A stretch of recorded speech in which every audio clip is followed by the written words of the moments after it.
Change takes time, growth takes work, but showing up every day is progress.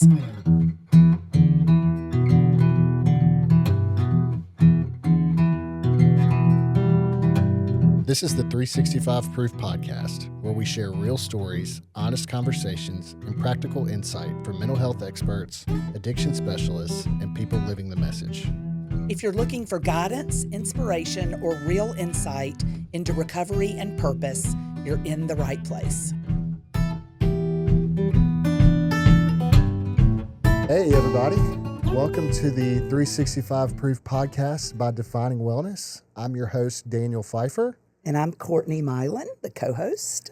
And we are very excited to have Susan Cleland in the studio today. Yes. Thank you both. Susan is a wife, a mother, a grandmother, and a force. She is the visionary behind Mission Vigilant, which is a nonprofit that supports veterans and service members, first responders, all of the like, get resources that they need to take care of their mental health. And we are most certainly going to let her get into all of the details about that. So welcome, Susan. Thank you. Yeah, we're glad you're here. You are our first. Yeah. Yes. This is our first guest. We're so excited. No pressure. No. Just No. kidding. Pressure's on us for sure. But we're really glad you're here. I want to talk a little bit about, before kind of we get started, when I met you. I can't remember if I reached out to you first or if you reached out to me, but I remember you and your husband coming out for a tour and telling me your story. And I know we didn't get into too many of the details, but it was enough for me to understand that you have a story and a passion and just a heart that not everybody is blessed with. So I just want to say that I knew when we met, and we haven't done as much together as I would like, but I think that this is kind of a good first step. I knew that our paths would cross again at some point. I remember telling people and calling people, I'm like, have y'all met this Susan Cleland woman before? You started texting me immediately. Yeah. You were like, Courtney, Yeah. I just met the most incredible woman that is a force. You said force. Mm-hmm. And you were like, the passion. I was like, you were like, get your calendar out. Yeah, for sure. We when we came up with this idea for this podcast, you were one of the first names where I was like, all right, we got to get her on to tell us about this. Especially now that, not to plug Defining Wellness too much, but I think it's important to note that, like we talked about before we got started, we're making a huge push to treat veterans and service members right now, and really trying to kind of support them in ways that maybe we wouldn't be able to otherwise. And I think that people listening to this and hearing your story and us listening to it and all of our staff will help us even more. Absolutely. So that's the goal. The goal of this podcast, like we've mentioned in our intro episode, is to help at least one person. That's all. That's it. That's it. So, I just remember meeting you and your husband and thinking like, this is the real deal. Yeah. So, Susan, what did your connection look like when Well, you guys crossed? I want to say that Ruth Ann Rigby told me about you. that makes sense. And I think I just said, I just need to meet him. I need to come out here and see what it's all about. Yeah. And so the tour is amazing. I love everything that you're doing out here. It just seems phenomenal. Well, I tell so many people about this facility because I think it's calming and comfortable and beautiful.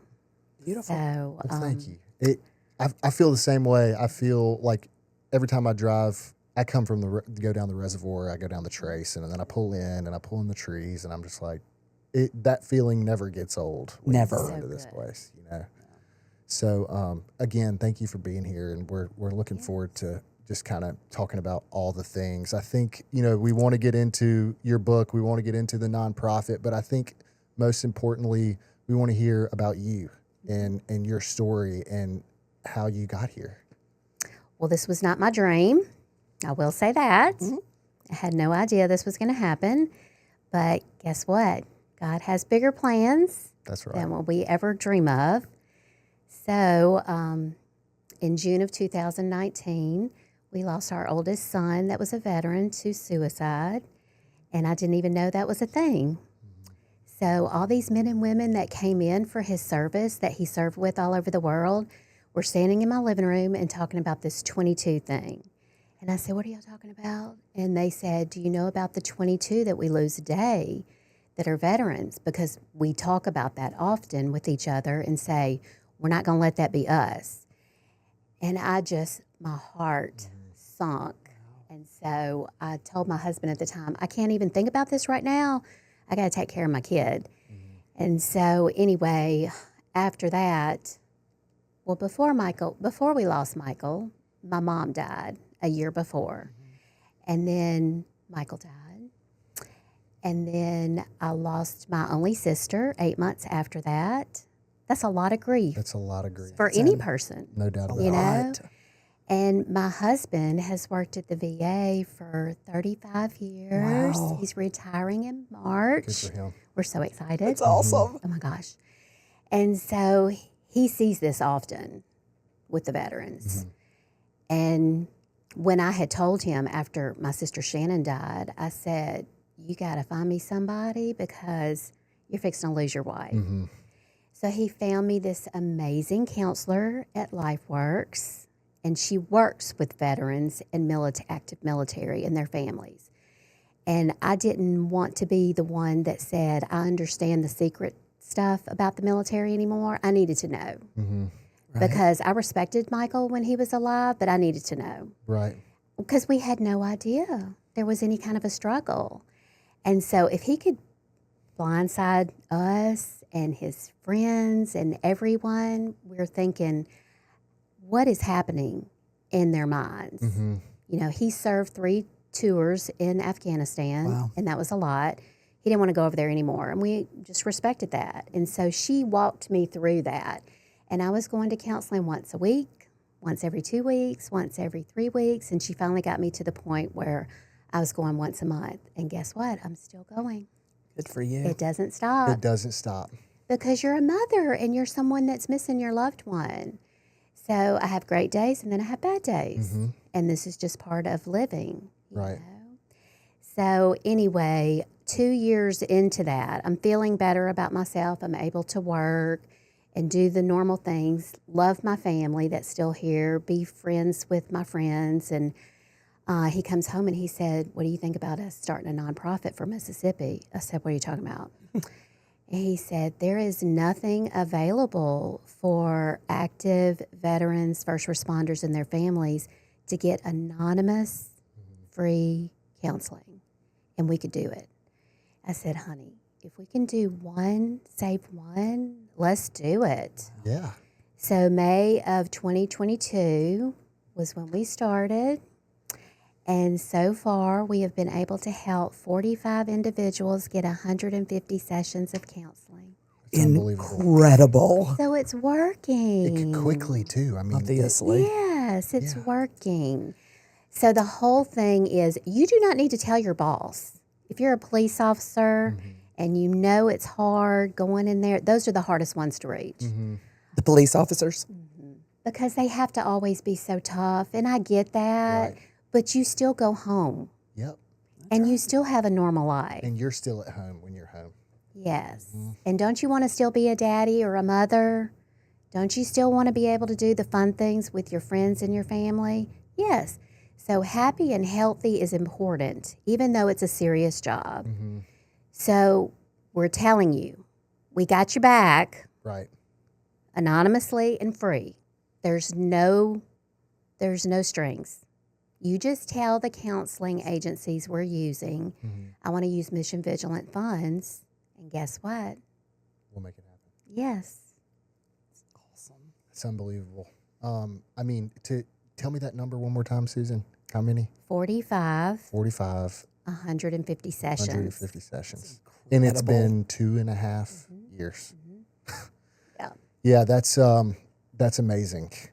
So, and I know y'all use, outpatient. Remind me, who y'all, is it? So right now, the 2 agencies that we really are using our Cornerstone Counseling. Yes. Lee Smith. Yes, Ugh. he's wonderful. He's the best. And then Life Works Okay. in Madison. Great. So, of course, we would love to branch out and use more because Mississippi has a lot of areas. Right. I'll have people from other areas, and they'll text me and call me and say, I have a friend. They never tell me it's them. I have a friend or a family member. Can you tell me where? And I'll say, where are you? Would you want to Zoom or would you want to actually go there? And then I'll tell them where to call. Okay. Great. Awesome. That's good. I was curious about the process. Well, before we get into Mission Vigilant and all that, I want to talk about, with whatever your comfort level is, just being a mother, going through that. I know you, and I'm going to know you better, but just from what I know there have been a lot of moms and a lot of families that you have helped get through similar things. I do hope so. It is a really struggle.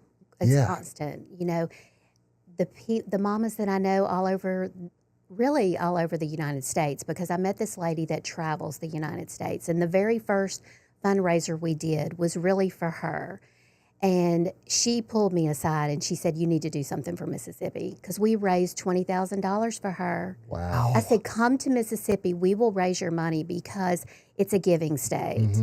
And she was using her own money. Wow. So when we gave her that, she was just so shocked because she's from New York.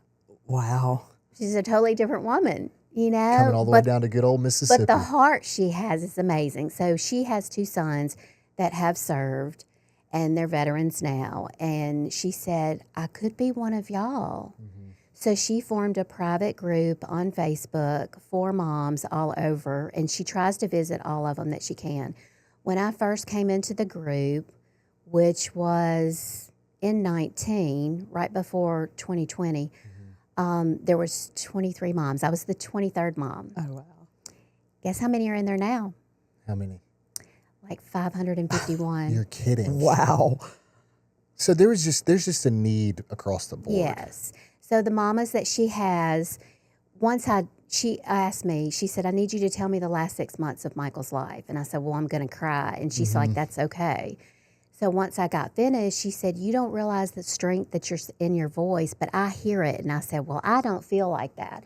And she said, after all the moms that I've talked to, yes. Because there's mamas that are drinking, they're drugging, they can't get out of the bed. They close all the photos of their child. They don't want to talk about their name. Just so many. They're angry at God, just on and on and on. The military, I mean, just, so many things. And I said, we're not promised tomorrow, are we?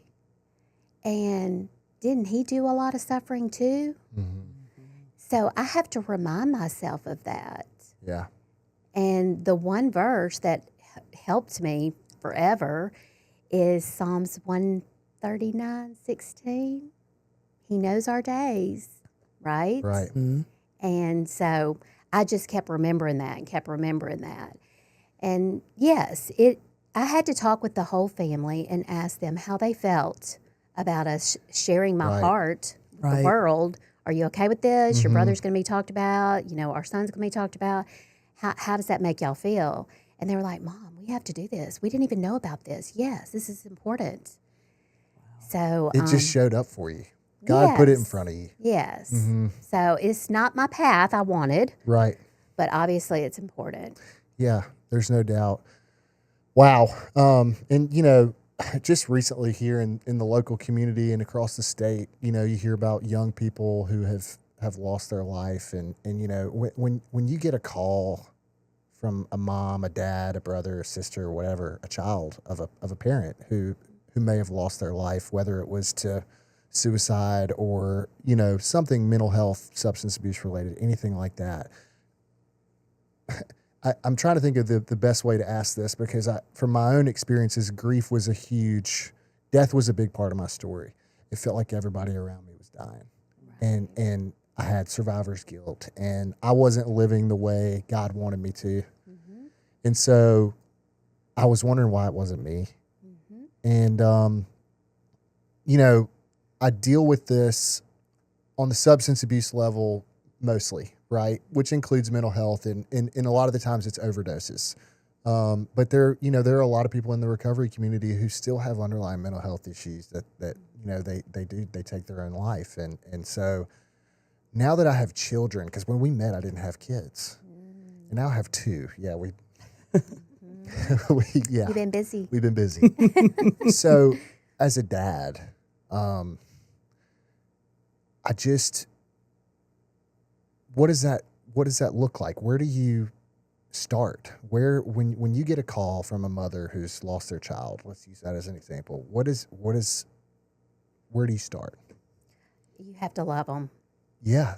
At first you have to, right? I mean, that's Just all show you up. can do. Yes. Is just be there. Yes, they just want you to hold their hand. They want to talk about them. They could care less what kind of advice you have. That is not what they want. Right. They want to know they're important. Mm-hmm. Please listen to my child. It's so important for us to tell our kids or our loved ones' story. Right. Because it keeps them alive. Yeah. Right. Oh, there's no doubt about it. Yeah. Yeah, that's there's so much power to that. And I know you're a woman of faith, and I think that ultimately without it, how do you keep going, right? I mean, I tell everyone that I talk to, if you don't have a foundation, I just don't know how it's going to work. Right. Yeah. I mean, I just say that. And I ask counselors when you see someone, and I know you see people that don't believe, how do you go through that? As much as they will allow us to talk, but you never know what you might say to get someone to believe. That's exactly right. You just never know. That's a good point. Yeah.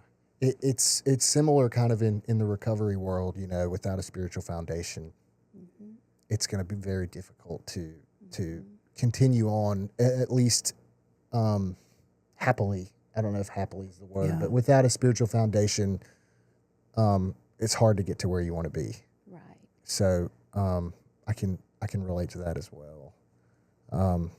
Yeah, I knew this was going to be good, Courtney. I know, me too. I'm just like, Yeah, just I know. listening. So do y'all want to hear how we started? Yeah, let's get into that, because I have some buddies who've started some nonprofits. I sit on the board for a nonprofit. I know that starting a nonprofit is not an overnight snap of the finger type of thing. So tell us everything. Tell us about the roadblocks, and we'll get to how everybody can support and all that good stuff. So was the nonprofit first? Or Yeah, or the book, right.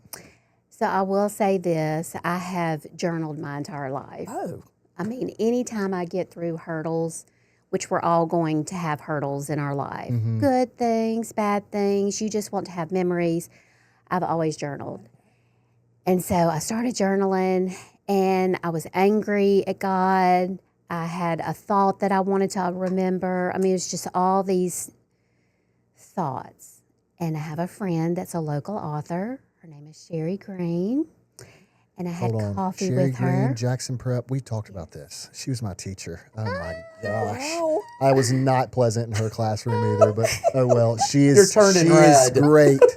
She was great. She's amazing. She's one of those, if I see her, I'm going to apologize. She's amazing. So we had coffee together, and I said, Sherry, I have all these books that I have written in. Can you help me put it into a book form? And Satan has a way of getting in there. I mean, he just wants to get in there. And so we prayed about it. We really thought about it, because the whole point is it's going to break your heart. The first 4 chapters are extremely difficult, but there's so much hope. And then the back of the book, which people need, there is tons of resources, because you don't know where, what. You're just kind of like, this is my story. Nobody else has my story. Absolutely, they do have your story. And so we want to help you get through that story. So that was very powerful to me. And we put all this together. And anyway, that's how it happened. So the way we came up with the name, though, it was really important. What kind of name are we going to come up with? And like I said, I don't want Michael to ever be forgotten. So my husband and I were really going through some different things, and he said, we always want to think about Michael. So what about M for mission, V for vigilant, because we are very vigilant in what we're doing. And his last name was Vinson. So every time I say Mission Vigilant, I'm thinking of him. So good. Yeah. Wow. And so, you get with Miss Green. I'm gonna call her Miss Green. Okay. Well, she's amazing. You should have her on here too. She is. That would be a full circle moment for sure. For sure. That I love how intentional y'all were with that. Mm-hmm. About his initials and the name and the mission of what y'all are doing. It all makes sense, and it's very obvious that God had a huge Role. in this.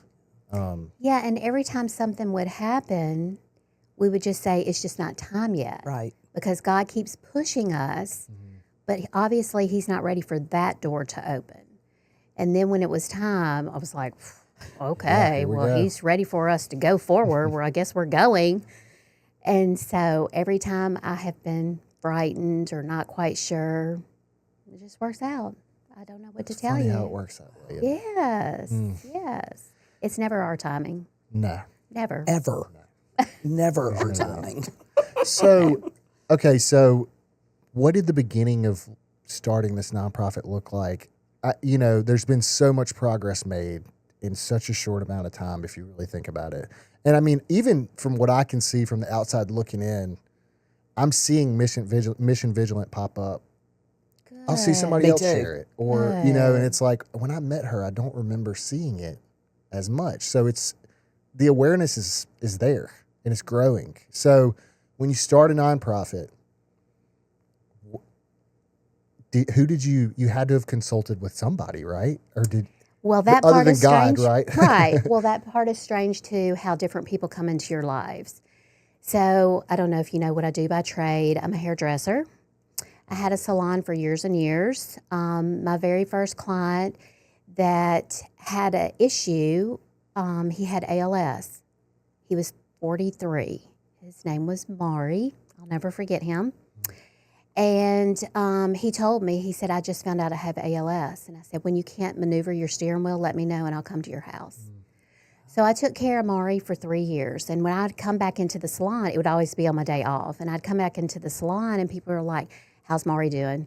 So that was the story of the salon instead of chitty chat about somebody, is sleeping with this person or doing this. And I would rather that, And so we talked about him. And then somebody would say, well, my friend has 6 babies and there's no way she can get to the salon. Or my friend's dad is dying of dementia. It was just building. And so over years, I was busy on my day off. You were running the roads. Yes. And I loved it. Yeah. Instead of just standing behind the chair. Right. And so one day I told the girls in the shop, guess what? I'm closing up the salon. And I did. And my husband was like, have you lost your mind? How are we going to eat? I said, I don't know, honey. It's just going to work. And so I basically have a service for people that have issues. So I will go to nursing homes, I will go to people's homes, and even a caregiver. Caregivers can't leave the house because they're taking care of their loved one. Mm-hmm. And they need some feeling good. I look better. Sure. And when you get your hair cut, don't you feel better? Absolutely. Every time. Like you don't have the hair touching your ears and your neck, and you can actually see again. Right. Poof up your hair, all the things. Now, not every single one of my clients are homebound, but that's my heart. Yeah. And so they don't realize how much they were helping me when I was helping them. Exactly. And it became a one-on-one relationship instead of everybody's watching Susan. Yeah. I don't know how I could have done that if I still had the salon. Like everybody would have wanted to know, how's she doing today? Yeah. Is she going to be okay cutting my hair? Right. I could not have handled that. Yeah. I That would have been couldn't too have. much. So I think God knew what was happening too. And I still thought, I must have lost my mind. And then COVID happened. And then everybody freaked out. Everybody lost their mind. Yeah. You know? And so it was really. Everybody was at home. Yeah. Yes. And so everybody was like, oh my gosh, Susan, tell me how you're doing this home thing. You know, because they couldn't go to work. Yeah. Got to make a living. Yes. Yeah. And so that was a lot of years ago, and I'm still doing it. Well, I didn't have any heart when I had lost Michael. And so I just told people, you don't talk to me about it. Just let me be and tell me about your life. Yeah. And then when I'm ready, I will start talking about it. And so anyway, that's what I do full time. And people are starting to see that my heart is kind of changing, that I'm wanting to do this. Yeah. But I have some wonderful ladies that are helping me when I was going to ask. I was Yes. wondering if you had some people helping you. Yes. That's amazing. And so I'm wondering, people out here are always talking about how they wish we had somebody that would come in and do some stuff like that for our clients. Yeah. Anyway, You should ask we me. can talk about that later for Yes. sure.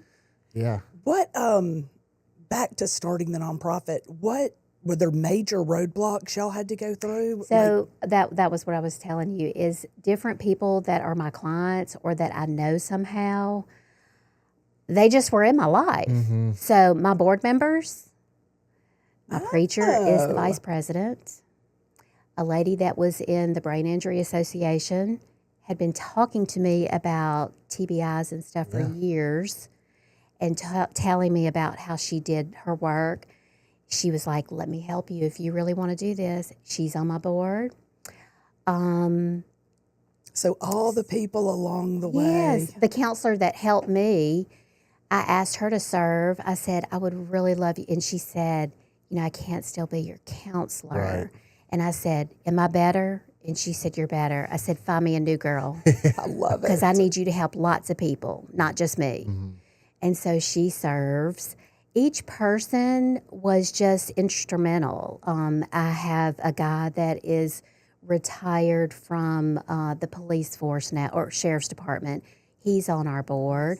I have a veteran that serves all around the United States, taking 22 flags to mamas.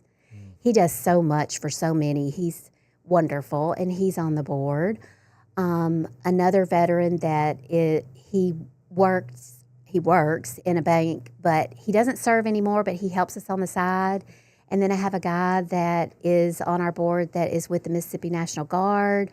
I mean, just different people that are with us have these big jobs that they're passionate about helping. Right. And that was the whole thing, is I needed to know, where is your passion? Because if it's not helping this, that's okay. Yeah. But if it is, and you've lost someone, or it was you that came close, whatever your story is, we need you. Yeah. And so they are making things happen. It's like what we were talking about before we started. Yeah. You know, if you have the vision, and you surround yourself with people that can get, that have the same passion. It's having people, good people around you, is, you can't put a price tag on that. No. You just can't. So, yeah, that's really the growth. I keep going back to the numbers in that amount of time. Right. What's crazy is you know this better than we do, but the amount of people that haven't reached out yet that could also benefit from Mission Vigilant, you know. And then talk about the events. Talk about the ruck. Are you doing 2 events per year right now? A year. Okay. Really 3, I should say, because you have to have money. Yeah, 100%. Yeah. You have to have money. And so having these events, and we have to make it fun and light, because we want you to enjoy, but it's a serious situation. So the golf tournament that we have is always in July. It's the 3rd Friday in July. So we did that at Pearl Municipal Golf Course this year, and it was wonderful. We raised over $10,000. Wow.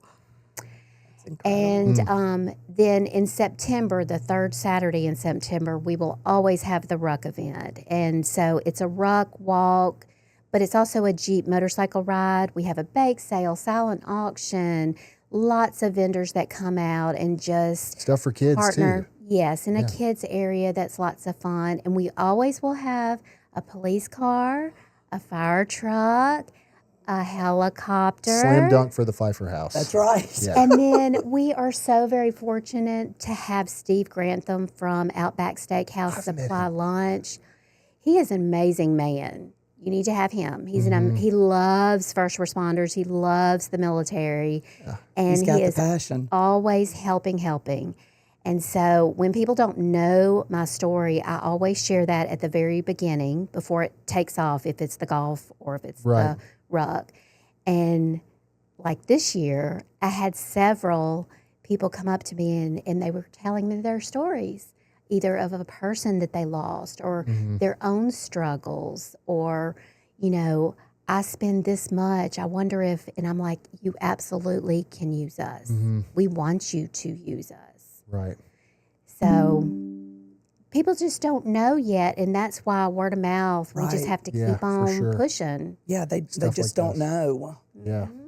what to ask or who. Or, No. And y'all raised, how much money did y'all raise at the For Ruck? the ruck, it was almost 19,000. Yeah, 19,000. gosh, that's incredible.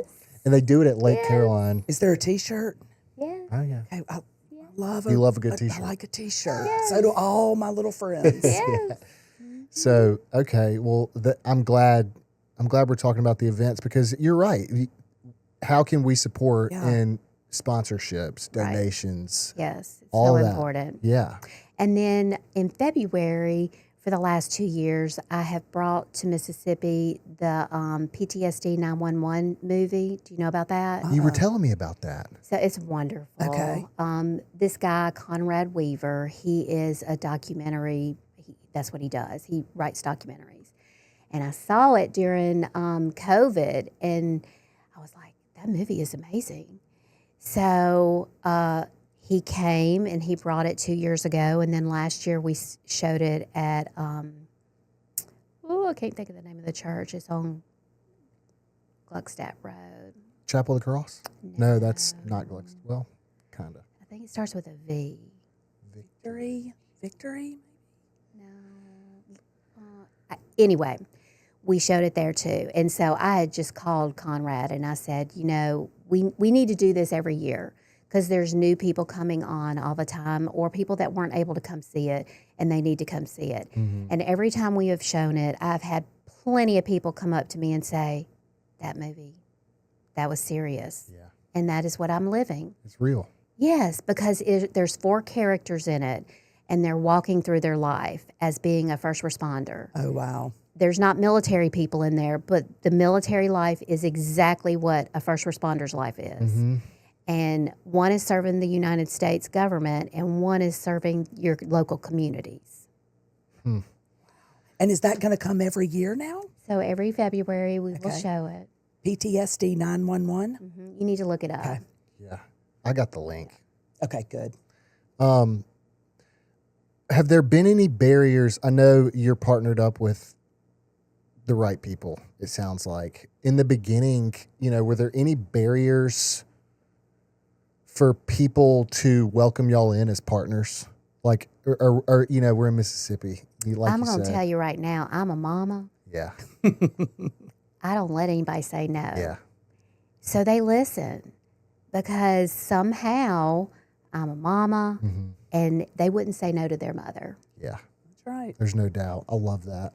So everybody's like, Susan, you have to be the face. Yeah. Because sometimes I'm exhausted, Yeah. or I'm just like, I don't have it in me today. Right. And they'll be like, we can do as much as we can, but I will tell you that they want to see your face. Yeah.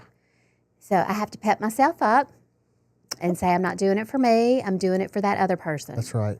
That's right. Man. So good. Well, Susan, I know Michael is so proud of you. yeah. Well, I do feel him saying, Do you? Mom, you're doing a good job. I do. Yeah. Yeah. I It's know he is. it's just you know, recovering in any form or fashion out loud will help somebody. Absolutely. Does, and that's the thing. So many people don't want to talk about their stories. Right.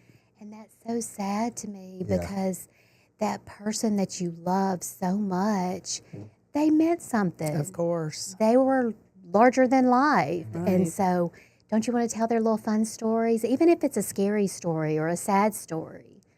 Yes, you want to do that. Yeah, for sure. So, I think for speaking for myself, it was hard for me to do that for a long time.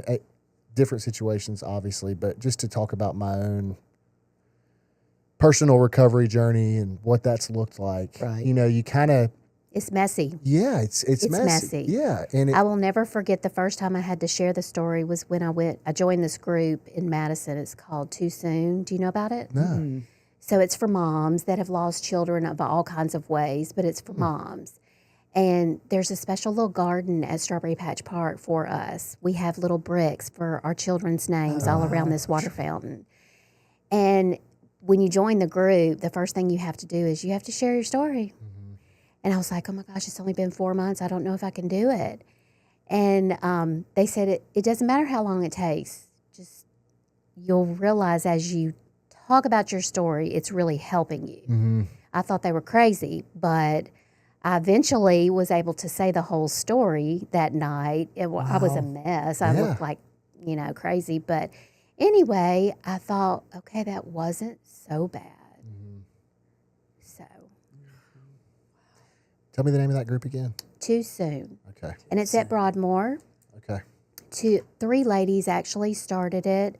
And Christine Kelly, do you know her? Yeah. I know who you're So talking she actually is the main person, and we're always so thankful for her because if it wouldn't have been for her to start it, we would have never ever met Hold any on. of these other mothers. Is this Sam Clayton's mom? Yes. Yes. Yeah. Yeah.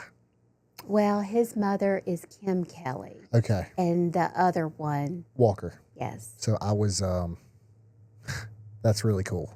Yeah. I grew up going to church with Sam Clayton. Okay. And I was a KA at Ole Miss. And then with the those Will guys. Banks. And yeah, Walker. Walker Wilbanks. I'm friends Yeah. with his cousin. You know, that makes, I don't know. I knew who Sam Clayton was more so than I knew those guys just because Sam Clayton and I knew each other since we were like 6 years old at Christ United. Okay. And I know his family and I know who he surrounded himself with. And I can already envision how powerful that group is. It is amazing. Those mamas make things happen. Yeah. Yeah. They're not playing around. Nope. That is good stuff. I'm going to have to, yeah, I'd like to get them on too. That'd be great. For sure. Whew. Yeah. That was tough for a lot of us, for sure. We were 18. Babies. I think it's coming up Yeah. today. Yeah. That makes sense. Usually it's like third, fourth week of football season, typically. Yeah. I can't remember the date, but yeah, it's powerful. Wow. How do we get the word out? I just need people constantly sharing and talking about us. And that's really how it happens. We're constantly pushing on social media and doing whatever. Facebook, Instagram. Yeah, and now I'm like, oh my gosh, I got to come up with a TikTok. Oh my gosh, I got to come up with a YouTube. People are saying you got to do all these things. I'm like, I know. So anyway, everybody picks a different social avenue to look at. Right. No doubt about it. Some people do all of it. All of them. Yes, it's too much for my brain. Mine too. Can't. Well, I'm hoping that when this comes out, please share it on y'all's platforms. We'll share it on all of our Absolutely. platforms. And share the book because Yeah. the book is so helpful in so many ways. We also help churches with Grief Share. A lot of churches don't have a lot of money to supply Grief Share, but you need it because we know we're not living forever. Right. We know we're all going, and this is not our home. Right. Right. We're just temporarily here. Right. But when you lose a loved one, you don't know how you're going to handle that grief because we're not really taught. It's icky and you think you're the only one and you're really not. So we encourage all churches to have Grief Share. And so we want to pay for that. We buy their materials. So the loved one doesn't have to worry about funds, just come. Right. And actually you need to go through Grief Share 3 or 4 times because the first time you don't know what you're doing. Right. You're just kind of there and you are not really learning because you're just hoping that you're going to feel better. Right. You think, maybe today I'm not going to cry. It was like 4.5 months before I didn't cry one day. Yeah. Like I cried every day. Yeah. And then all of a sudden I was like, oh, I didn't cry. Yeah. Is that bad? Yeah. But no, it's not bad. No, it's not. It's part of healing. It is. Right. And the grief recovery process is, it's a thing, and Yes. it takes a long time. Yes. There is no doubt about that. In people that are specialized in grief, that's a powerful thing too. There are a few people in town that are, but that's something that I wish was talked about more. Me too, because it's not a certain way. Mm-mm. Everybody grieves totally different. I remember there was one friend, and she made me so mad. I told my husband to tell her not to come to my house ever again. Yeah.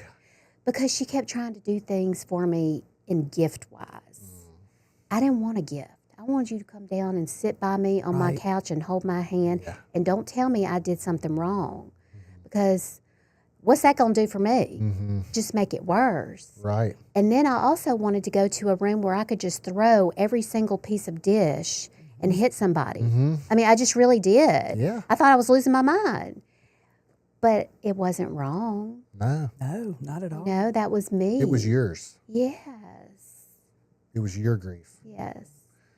Yeah, that's something that's never going to be cookie cutter for anybody. No. No. It's just not. So the book really does help along with the Grief Share book because it's telling you different mother stories.